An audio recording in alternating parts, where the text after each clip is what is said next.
परम आदरणीय, परम पूजनीय, भारत के गौरव माननीय प्रधानमंत्री श्री श्री नरेंद्र मोदी जी, आप पूरे भारत के आदर्श हैं, मेरे भी आदर्श हैं। वित्त मंत्री जी, भारत के वित्त मंत्री परम आदरणीय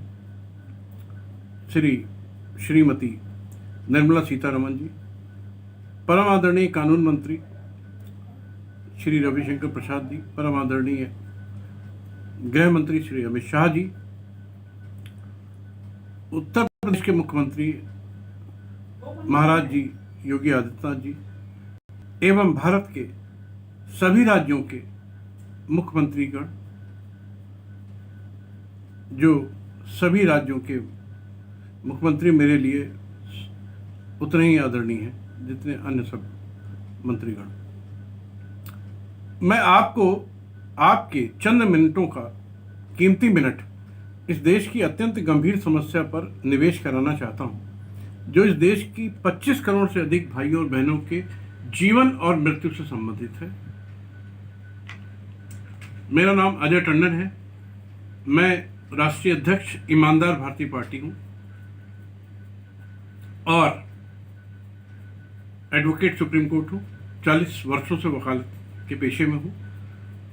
विशेषता यह है कि मैं पूरी ईमानदारी और निष्ठा के साथ वकालत कर रहा हूं। आज तक एक भी पैसे का कोई भी गलत काम नहीं किया, गलत कमाई नहीं की और प्रयासरत रहता हूं कि गरीबों के लिए विशेषकर बगैर फीस बगैर खर्चे के काम करूं और उनको न्याय दिलाऊं। इसी सिलसिले में मैंने एक संकल्प लिया है, एक बीड़ा उठाया है, एक आंदोलन शुरू किया है कि भारत की करीब 5000 से अधिक फर्जी कंपनियां, जिनके मुट्ठी भर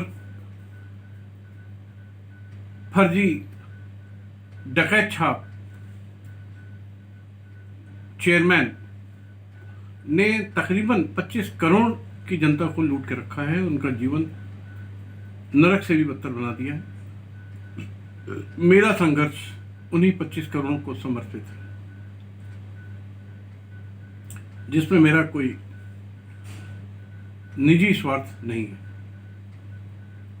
आपकी संसद ने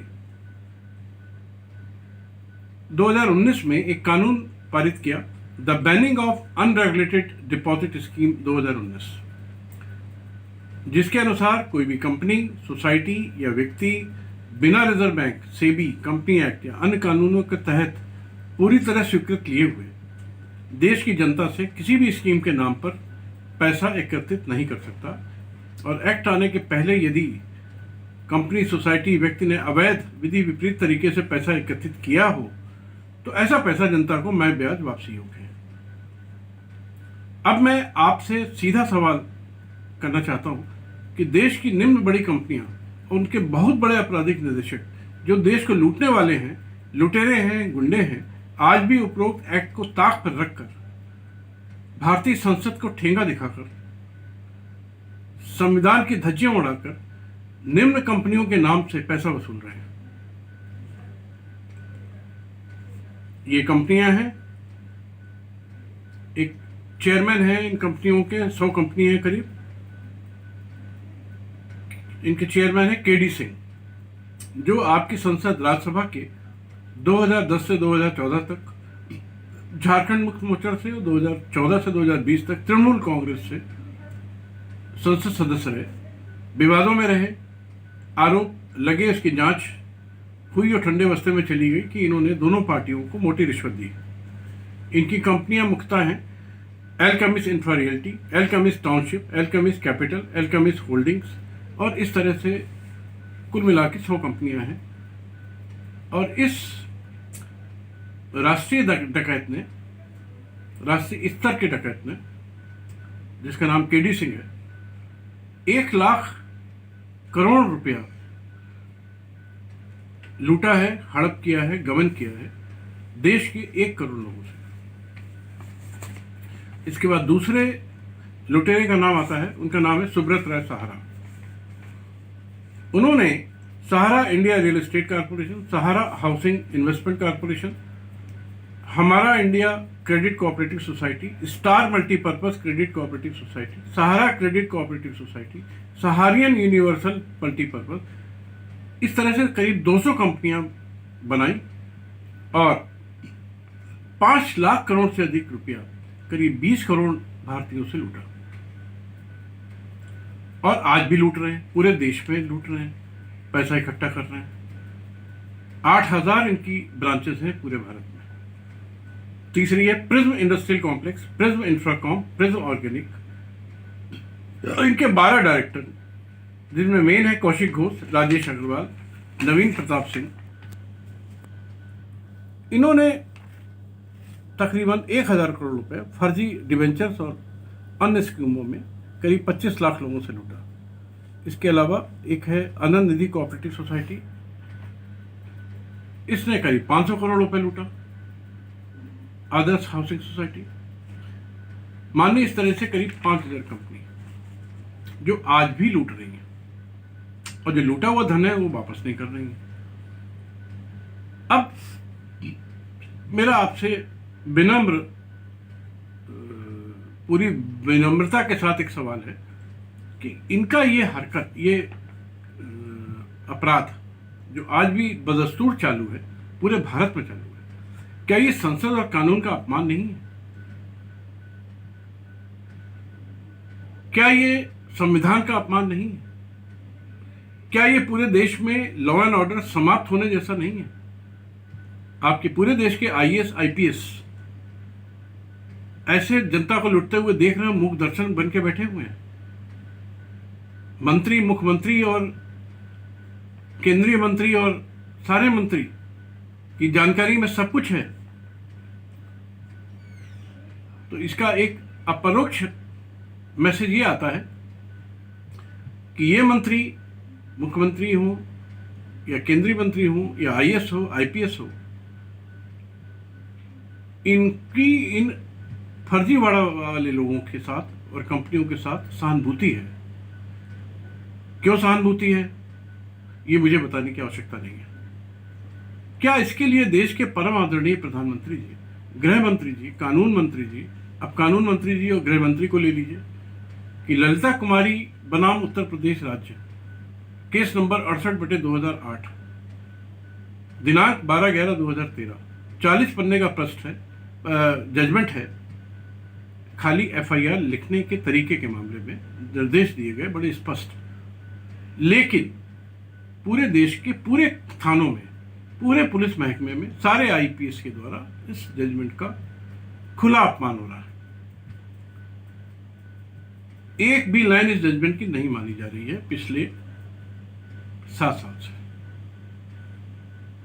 और कानून मंत्री जी की जानकारी में भी बहुत सी बातें होंगी, अवश्य होंगी, वो स्वयं एक सर्वोच्च न्यायालय के अच्छे वकील हैं, लेकिन इसके बाद भी सर्वोच्च न्यायालय के संवैधानिक पीठ के जजमेंट का अपमान होते हुए देख रहे हैं। आपकी केंद्रीय सरकार ने 3 एडवाइजरी भेजी इसी जजमेंट के आधार पर, उनका भी अपमान हो रहा है। और सब महान लोग इस देश के मूक दर्शक बने हुए हैं। इस बात के मुझे अत्यंत तकलीफ है। राज्यों के मुख्यमंत्री, मेरा मानना है, पूछना है पूरी आदर के साथ कि क्या आप सबका यह संवैधानिक कर्तव्य नहीं है कि ये जजमेंट जो मैंने बताया इसको लागू करके, जो एक्ट बताया इनको लागू करके, गैंगस्टर एक्ट यूपी सरकार ने बनाया जिसमें ये बाकायदा ये सब चीज़ें शामिल होती हैं, सारे अपराधी शामिल होते हैं। मनी लॉन्ड्रिंग एक्ट भारतीय संसद का एक्ट है, इंडियन पैनल कोड है ही, सेबी एक्ट है ही, कंपनीज एक्ट है ही, खुलेआम उल्लंघन हो रहा है। तो मेरा सविनय निवेदन है कि क्या हम इन लुटेरों को जेल में नहीं डाल सकते और मेरे देश के 25 करोड़ से अधिक भाई बहनों को नारकी जीवन से निकालने, और नरक से भी बदतर सिर्फ इसलिए हुआ उनका जीवन क्योंकि इन लुटेरों ने उनके जीवन भर की कमाई एक झटके में लूट ली। इस संबंध में मैं आपको एक लुटी हुई महिला का वीडियो भेज रहा हूं। इसका 10 लाख रुपया सहारा की एक कंपनी ने लिया 2018 में। 18 में उसकी मैच्योरिटी हो गई, लिया बहुत पहले था।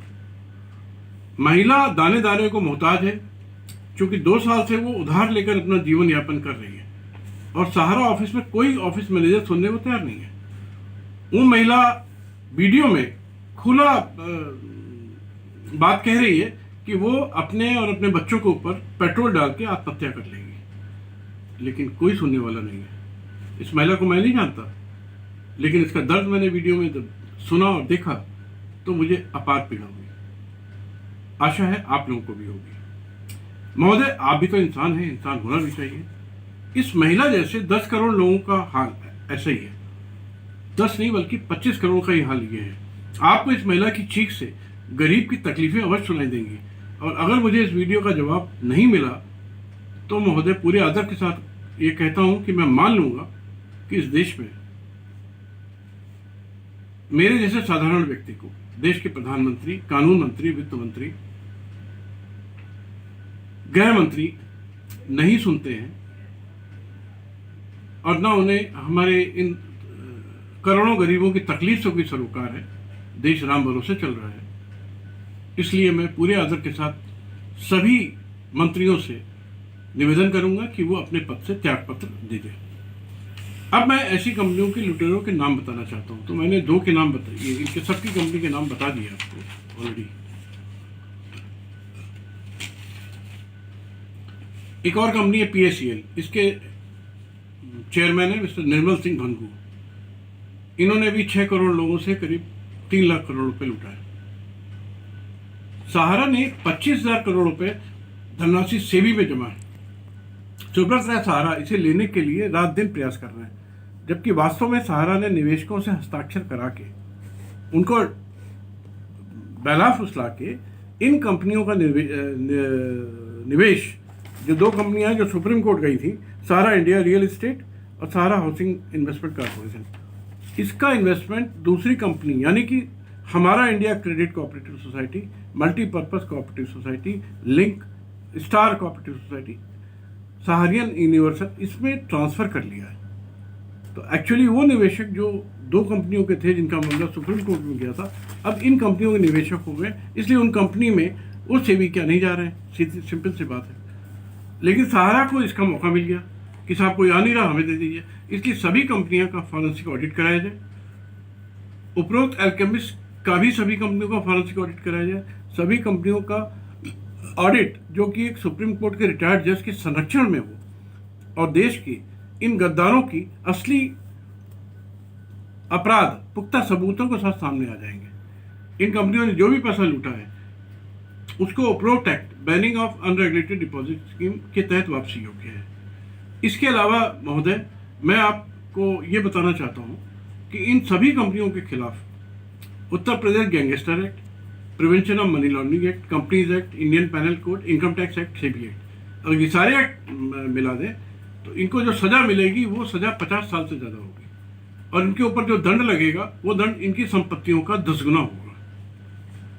और मेरा सविनय निवेदन है कि ऐसा ही अगर आप कर दें तो इस देश की एक